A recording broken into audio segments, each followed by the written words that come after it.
Je n'oublierai jamais ce moment où le verre de punch s'est renversé sur ma robe. Sous les rires tonitruants de la salle. Regardez Lara de bibliothèque, a crié quelqu'un. Et la foule a explosé. J'étais là. Figée au milieu de la fête du lycée. Les joues en feu. Sentant les larmes monter tandis que mon cœur se brisait en silence. Je m'appelle Julie. À 18 ans. J'étais ce que tout le monde au lycée Carnot, dans le 17e arrondissement de Paris, appelait Lara de bibliothèque. Toujours le nez dans un livre. Des lunettes épaisses sur le nez. Des vêtements trop sages. Et une timidité qui me collait à la peau comme une seconde ombre. Je n'avais pas d'amis proches. Ou du moins pas de ceux qui comptent dans un lycée français où la popularité se mesure à la capacité de faire la fête et de plaire aux garçons. Ce soir-là, la fête de fin d'année battait son plein dans le gymnase décoré de guirlandes et de ballons. La musique pop résonnait. Les corps se pressaient sur la piste de danse. Et l'air sentait le parfum bon marché mélangé à la sueur. Ma mère m'avait forcé à y aller. Julie. Il faut que tu sortes un peu de tes livres. Tu vas finir vieille fille si tu continues comme ça. J'avais cédé. Enfilant une robe simple bleue que j'avais achetée chez Monoprix. Espérant passer inaperçu. Mais passer inaperçu n'était pas au programme. Alors que je me tenais près du buffet. Un verre à la main. Un groupe mené par Alexandre le beau gosse du lycée. Capitaine de l'équipe de foot s'est approché. Il m'avait remarqué depuis quelque temps. Ou du moins c'est ce que je croyais. Il me souriait en classe. Me demandait parfois de l'aide pour ses devoirs de français. J'étais flattée. Naïve. Et Julie. Viens danser avec nous. A-t-il lancé. Un sourire charmeur aux lèvres. Le cœur battant. J'ai accepté. Pour la première fois. Je me sentais vue. Nous avons dansé. Maladroitement de mon côté. Mais il riait. Me prenait la main. Puis. Soudain. Il m'a attiré plus près. Et sous les regards complices de ses amis. Il a renversé, accidentellement, son verre sur moi. Le liquide rouge attachait ma robe. Coulant partout. La salle a éclaté de rire. Lara de bibliothèque qui se mouille enfin, a hurlé une fille. Alexandre a reculé. Hilar, désolé. Julie. Mais t'es trop coincé. Il fallait te détendre un peu. C'était une blague. Une humiliation publique orchestrée pour amuser la galerie. J'ai senti le monde s'effondrer. Les larmes ont coulé. Je me suis enfuie en courant. Traversant la cour du lycée sous les flashs des portables qui filmaient la scène. Je me suis réfugiée dans la bibliothèque du lycée. Ouverte exceptionnellement pour la fête. Assise par terre entre les rayons. Je pleurais en silence. Serrant mes genoux contre ma poitrine. Comment avais-je pu être aussi stupide? Croire qu'un garçon comme lui pourrait s'intéresser à moi pour de vrai. C'est là que Sarah est entrée. Sarah. La fille la plus populaire du lycée. Capitaine de l'équipe de volley. Cheveux blonds courts. Regard perçant et assurance naturelle. Elle était tout ce que je n'étais pas, confiante. Entourée. Admirée. On disait qu'elle sortait avec Alexandre parfois. Ou du moins qu'il flirtait. Je la connaissais à peine. Sauf pour l'avoir vue en cours de philo où elle intervenait toujours avec intelligence. Elle m'a trouvée là. Tremblante. Julie. Qu'est-ce qui t'arrive? Sa voix était douce. Surprenante. Je n'ai pas pu répondre. Juste sangloter. Elle s'est assise à côté de moi. Sans un mot au début. Puis elle a sorti un mouchoir de sa poche et me l'a tendu. C'est Alexandre? Ce con. Je l'ai vu faire. Je l'ai regardé. Stupéfaite. Tu as vu? Oui. Et je suis désolée. Il est comme ça. Il aime humilier les gens pour se sentir fort. Elle a hésité. Puis ajouté, tu ne mérites pas ça. Personne ne mérite ça. Pour la première fois. Quelqu'un me défendait. Pas par pitié, mais avec une colère contenue dans la voix. Nous avons parlé longtemps cette nuit-là. Dans la pénombre de la bibliothèque. Elle m'a confié qu'elle aussi se sentait parfois seule. Malgré les apparences. Que la popularité était un masque lourd à porter. J'ai osé lui dire que je me sentais invisible. Que les livres étaient mon refuge parce que la réalité faisait trop mal. Quand la fête s'est terminée, elle m'a raccompagnée jusqu'à la sortie. Tiens. Mon numéro. Si tu as besoin de parler. J'ai rentré chez moi. Le cœur un peu moins lourd. Les jours suivants, nous avons commencé à nous écrire. Des messages anodins au début. Puis plus profonds.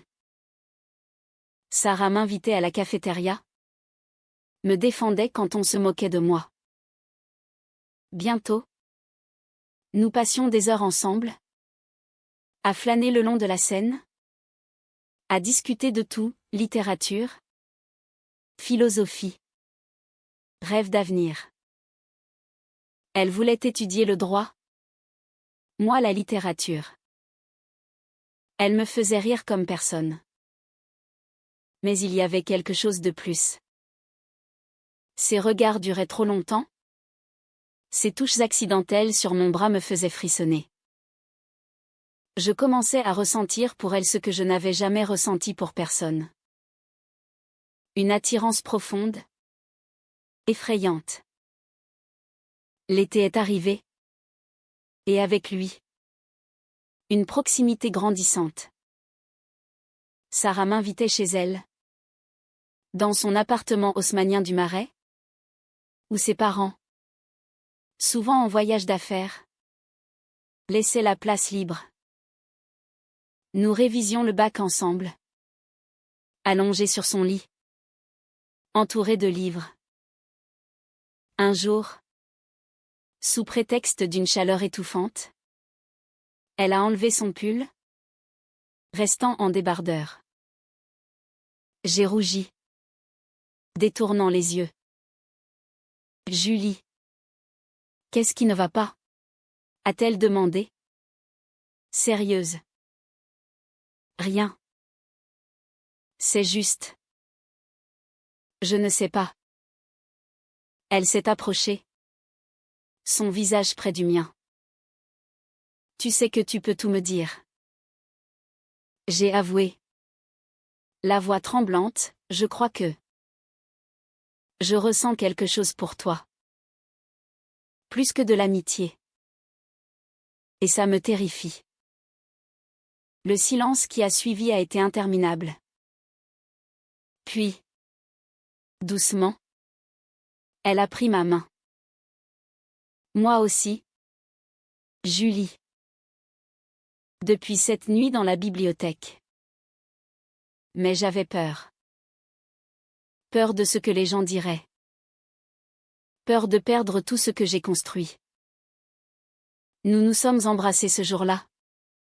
Timidement d'abord. Puis avec une passion contenue longtemps. C'était doux. Vrai. Comme si le monde enfin faisait sens. Sarah est devenue mon amour secret. Mon refuge. Mais les secrets ne durent pas à Paris. Surtout dans un lycée comme le nôtre. Alexandre avait remarqué notre proximité. Jaloux? Peut-être. Un soir, il m'a coincé à la sortie des cours. Alors, Lara de bibliothèque sort avec Sarah maintenant? Vous faites un joli couple de lesbiennes. Le mot a claqué comme une gifle. Je n'ai pas répondu, mais il a commencé à répandre la rumeur. Bientôt, tout le lycée murmurait. Des regards en coin, des rires étouffés. Sarah, elle, niait tout en public. Pour se protéger. Ce ne sont que des conneries. Julie. Ne t'inquiète pas. Mais je m'inquiétais. Et un jour, le pire est arrivé. Lors d'une fête chez un ami commun, Alexandre a diffusé une photo volée, nous deux, main dans la main sur un banc du Luxembourg. Preuve irréfutable. La populaire et la intello. Quel duo! La soirée a tourné au cauchemar.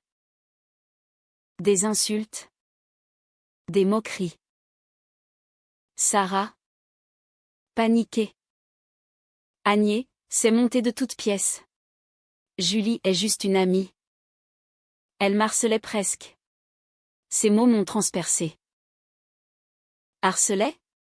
Moi. J'ai fui. Encore une fois. Le cœur en miettes. Comment avait-elle pu me trahir ainsi? Pour sauver sa réputation? Je n'ai plus répondu à ses messages. J'ai passé l'été seule. Enfermée dans mes livres. Refusant de sortir. Ma mère s'inquiétait. Mais je ne disais rien. La douleur était trop grande, humiliation publique. Trahison de l'être aimé. À la rentrée, Sarah a essayé de s'approcher. Julie. Laisse-moi t'expliquer. J'ai eu peur. Mes parents. Ils sont conservateurs. Catholiques pratiquants. S'ils apprennent. Et moi alors? Tu as pensé à moi quand tu as menti? Nous nous évitions. Mais le lycée bruissait toujours des rumeurs. Puis, un secret plus sombre est remonté, Sarah m'a confié. En larmes un soir où elle m'a attendu devant chez moi. Qu'Alexandre la faisait chanter. Il avait des photos d'elle avec une autre fille. L'année précédente. Une relation brève qu'elle voulait oublier.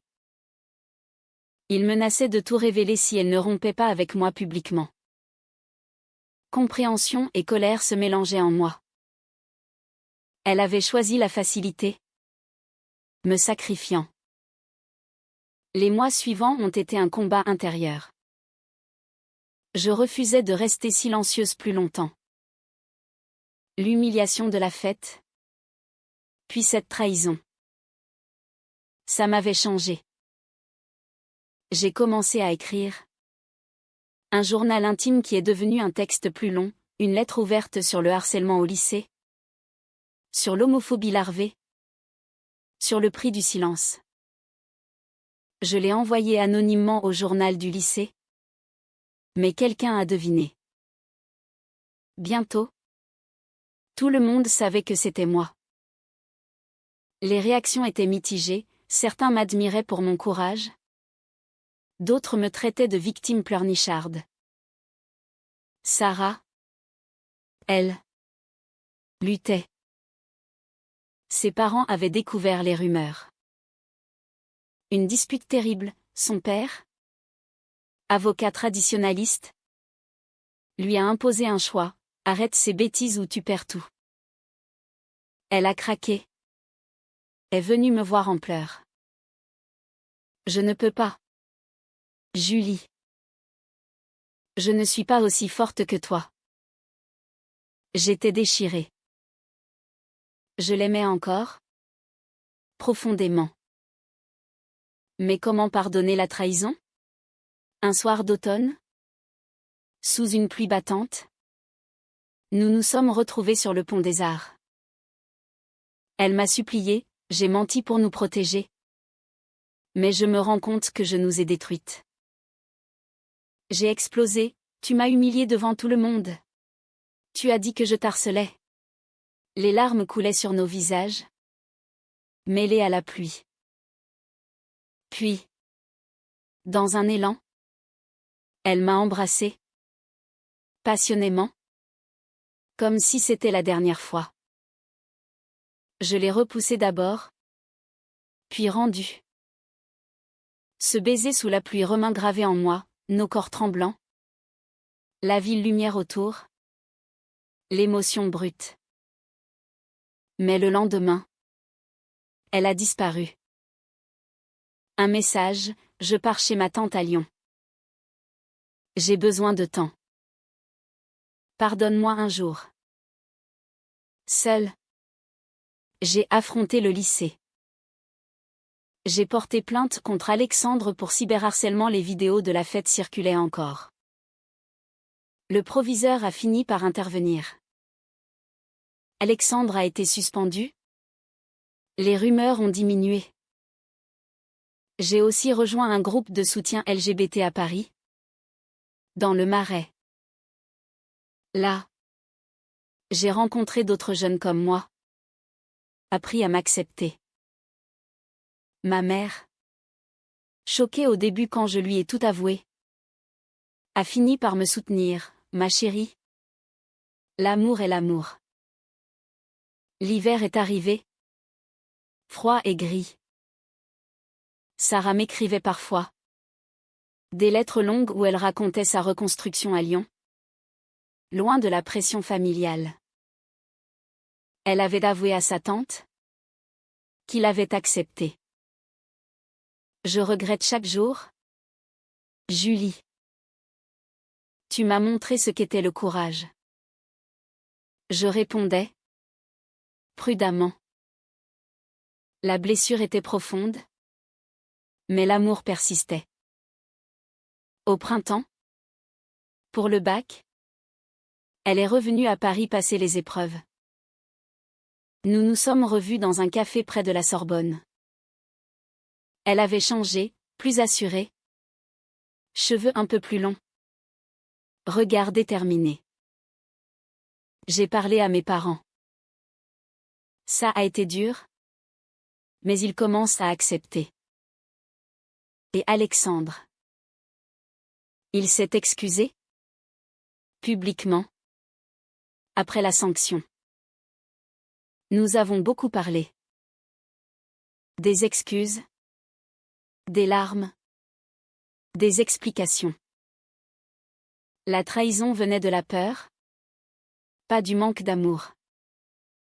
Mais pouvais-je lui faire confiance à nouveau? C'était la décision la plus difficile de ma vie. Un soir, nous nous sommes promenés jusqu'à la Tour Eiffel. Au crépuscule, elle m'a prise dans ses bras. Je ne te demande pas d'oublier, mais de me donner une chance de réparer. J'ai hésité longtemps. Puis, je l'ai embrassée. Doucement. Tendrement. L'amour vrai. Celui qui survit aux tempêtes.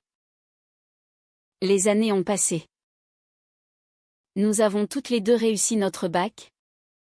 Puis poursuivi nos études, moi à la Sorbonne en lettres. Elle en droit à Assas. Nous avons emménagé ensemble dans un petit appartement à Montmartre. Apprenant à reconstruire sur des bases solides. La cicatrice de l'humiliation reste. Mais elle m'a rendue plus forte. J'ai publié mon texte. Devenu un article dans un magazine jeunesse sur le harcèlement et l'identité. Sarah, elle, s'engage dans des associations LGBT. Aujourd'hui, quand je repense à cette fête scolaire, à cette rat de bibliothèque humiliée, je ne ressens plus seulement de la douleur. Je ressens de la gratitude. Car sans ce silence brisé, sans cette décision difficile de ne pas me taire, je n'aurais pas trouvé l'amour vrai. Sarah et moi marchons main dans la main dans Paris. Sans peur. L'amour. Le vrai. Triomphe des trahisons et des peurs quand on ose l'affronter. Et sous la pluie. Parfois. Nous nous embrassons encore. Comme cette nuit-là. Rappelant que les plus grandes blessures peuvent mener aux plus belles guérisons.